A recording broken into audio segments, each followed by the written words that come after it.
하나님께서 이스라엘 백성들을 향해서 애가를 지으신다 하십니다. 이 애가라고 하는 것은 슬픈 노래라 우리가 이렇게 생각하지만 사실은 이스라엘의 멸망, 이스라엘의 죽음, 이스라엘의 소망 없음을 말씀하는 소위 말하는 장송곡과 같은 것입니다. 너희에게는 아무 소망이 없다. 이제 나는 너희를 떠나기를 원한다. 도무지 나는 너희와 함께 할 수 없다. 그러면서 하나님께서 그 백성을 향해서 애가를 부르고 있는 것입니다. 왜 하나님이 이렇게 하셔야만 했을까? 요즘 와서는 저 역시도 그런 생각이 종종 들어요. 워낙 이 세상이 악하고 또 악한 세상에서 살아가는 저의 마음이 그 가운데 있기 때문에 마음의 소원은 하나님 앞에 가까이 나가고 싶은데 참으로 하나님을 닮고 싶은데 정말 하나님의 마음에 합한 자가 되기를 원하는데 그야말로 주님이 말씀하신 대로 마음은 원하는데 실제로 나의 삶은 내 육신은 또 나의 이 생각은 주님을 따라가지 못하는 것입니다. 어찌할 수 없는 것 같아요. 내가 주님을 위하여 살기 원하고 주님을 닮기 원하는데 실제로 내 모습을 보면 오히려 주님과 더 멀어지고 있어요. 어제는 제가 갑자기 목이 아팠어요. 그것도 참 이상하지요. 아침에 일어났는데 이 목을 움직이기가 힘들어요. 그래서 우리 정사관님께서 아무래도 병원에 한번 가보는 게 좋지 않겠나. 그래서 갑자기 어포인먼트를 해서 병원을 가서 거기서 할 수 있는 치료를 이렇게 다 받았어요. 너무 좋았어요. 얼마나 시원하고 그분이 하시는 말이 너무 스트레스가 많은지 사실 스트레스가 하나도 있을 게 없는데 그냥 근육도 너무 굳어 있고 뭐 그렇다고 이제 그 카이로프랙터 닥터에게 가면 하는 말들이 있잖아요. 그러면서 이렇게 저렇게 다 치료를 했어요. 아주 참 좋았어요. 그래서 참 가끔씩 이렇게 치료를 받는 게 필요하구나. 이제 그리고 집에 돌아왔는데 와서 저녁에 또 이렇게 있어 보니까 분명히 치료를 받기는 했는데 내가 가지고 있는 통증은 아직 그대로 남아있는 거예요. 이게 없어지지 않고. 참 답답하잖아요. 그렇죠? 이렇게 저렇게 치료를 다 했는데도 이렇게 목 뒤에 통증이 있는 그곳이 그냥 아직까지 그대로 있는 거예요. 이상하다. 이 통증이 어디서 왔는가? 그래가지고 어제 우리 아이한테 도대체 통증이 어디에 있는지 네가 손으로 한번 이렇게 짚어봐라. 그래서 우리 하은이가 이렇게 했는데 어느 마디에 이렇게 가니까 거기서부터 통증이 시작되는구나. 그런데 왜 그럴까요? 통증이 분명히 있는데 어디서부터 왜 이것이 내게 이런 통증으로 다가오는지 그걸 모르겠다는 거죠. 이건 우리 이제 뼈의 문제고 우리 육신의 문제지만은 하나님을 예배하면서 또 하나님을 섬기며 살아가면서도 우리는 끊임없이 하나님의 말씀을 듣고 있고 내가 하나님 그 말씀을 따라서 살아가야 된다 생각은 하면서도 그렇게 살질 못해요. 이게 답답한 노릇이죠. 아마 과거의 이스라엘 백성들은 그들도 같은 상황인 것 같아요. 그들은 그들 나름대로 하나님을 섬긴다고 했어요. 날마다 새벽마다 하나님께 희생을 드리고 하나님께 10의 1조를 드리고 하나님을 섬긴다고 그냥 성회로 모이고 그렇게 했는데 그것이 정작 하나님께는 괴로운 일이에요. 슬픈 일이에요. 도무지 내가 견디지를 못하겠다. 그렇게 표현하실 때가 많아요. 그러면서 하나님께서 우리에게 이렇게 말씀하신 방책이라고 하는 것이 다른 것이 전혀 없고, 나는 너희들의 희생을 원하는 것도 아니고 제사를 원하는 것도 아니고 무슨 짐승의 기름을 원하는 것도 아니고 너희들이 성회로 모이는 것도 아니다. 너희들이 성전 뜰을 밟는 것이 내게는 도무지 견딜 수 없는 일이다. 그렇게 하나님께서 아주 통탄을 하시잖아요. 그러면서 하시는 마지막 말씀이 그냥 너는 내게로 나오라. 와서 나와 함께 변론하자. 그렇게 말씀하세요. 어제도 제가 그 말씀을 드렸습니다만, 그랬으면서 하나님이 하시는 말씀은 너희 죄가 주홍 같을지라도 흰눈같이 될 것이고 너희 죄가 진홍같이 붉을지라도 양털같이 되리라. 그렇게 말씀하세요. 그러면 뭡니까? 지금 이스라엘 백성들과 하나님이 마음이 소통이 안 된다는 거죠. 이런 답답함이 있잖아요. 우리도 살아가면서 사람들과도 또 가장 가까이에 있는 사람과도 서로 마음이 소통되지 않는 경우들이 많아요. 아예 다른 사람이면 관계없는데 가장 가까이 있는 분들과 마음의 소통이 안 돼. 왜 그런가? 그랬어요. 제 마음속에 그렇구나. 이게 바로 하나님의 마음이구나. 하나님께서 하나님의 심정을 깨닫게 하기 위해서 이것도 우리에게 겪게 하시는구나. 제가 그걸 깨닫게 됐다니까요. 그래서 우리가 사람과 사람과의 소통이 안 되는 것도 이게 감사한 일이에요. 도무지 우리가 하나님하고 서로 소통이 안 되니까 하나님께서 우리를 깨닫게 하기 위해서 이런 경험을 하게 해주시는 거죠. 그래서 제 마음속에 또 하나님 그러셨군요. 하나님이 얼마나 답답하셨으면 그러셨을까. 그러면서 사실 오늘 나오는 본문의 말씀은 이 이스라엘 백성들을 향해서 그러잖아요. 너희가 나를 찾아라. 그리하면 살리라. 방법은 너무 단순한 거죠. 내가 하나님을 만나면, 내가 하나님의 마음을 알면, 내가 하나님과 함께 소통할 수 있으면, 하나님께서 나에게 무엇을 원하는지를 내가 깨달을 수 있으면, 그러면 산다는 것입니다. 다른 거 없죠. 우리 인생이 얼마나 어리석은지 정말 점점 악해졌어. 우리 주님이 이 세상에서 정말 주님의 마음은 그래요.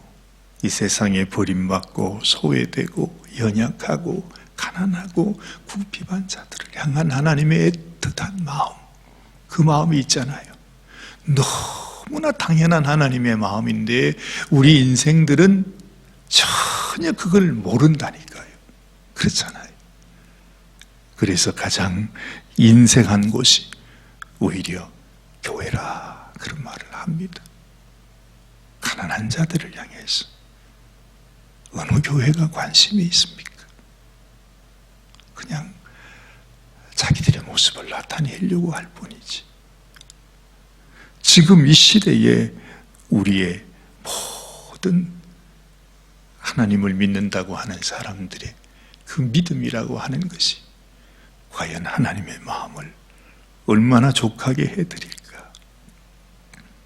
그러면서 하나님은 다윗이라고 하는 하나님의 사람을 하나님 그렇게 말하죠. 이는 내 마음이 아픈 자라.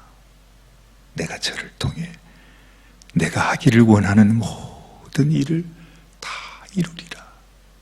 아예 그 다윗을 보면서요, 하나님의 모든 하나님의 마음 속에 있는 그 안타까운 마음이 다윗을 통해서 다 풀어졌다고요. 그래서 그 다윗이라고 하는 한 사람을 통해서 하나님께서 그 가운데 나타내시고 그를 통해, 그의 자손을 통해 그리스도가 나오게 하시죠. 그것이 또한 우리에게 복음으로 찾아온 것이 아닙니까? 그러니 하나님이 우리에게 원하는 것은 무슨 종교적인 의식이나 예배나 제물이나 희생이나 헌물이나 그 어떤 것보다도 하나님은 소통하기를 원한다는 거죠. 하나님의 마음을 알아주는 사람, 하나님의 아픔을 알아주는 사람, 하나님의 그 애달픔을 같이 알아주는 사람. 오늘 아침에도 하나님께 나와서 우리가 하나님의 그 마음을 내가 알지 못하면 내가 하나님께 드리는 기도는 그야말로 아무 의미가 없을 것입니다. 하나님, 제가 하나님의 마음을 알겠습니다. 얼마나 답답하신지. 하나님, 나도 그렇습니다. 내가 하나님의 마음을 흡족하게 해드리지 못하는 이 심정이 너무너무 답답합니다.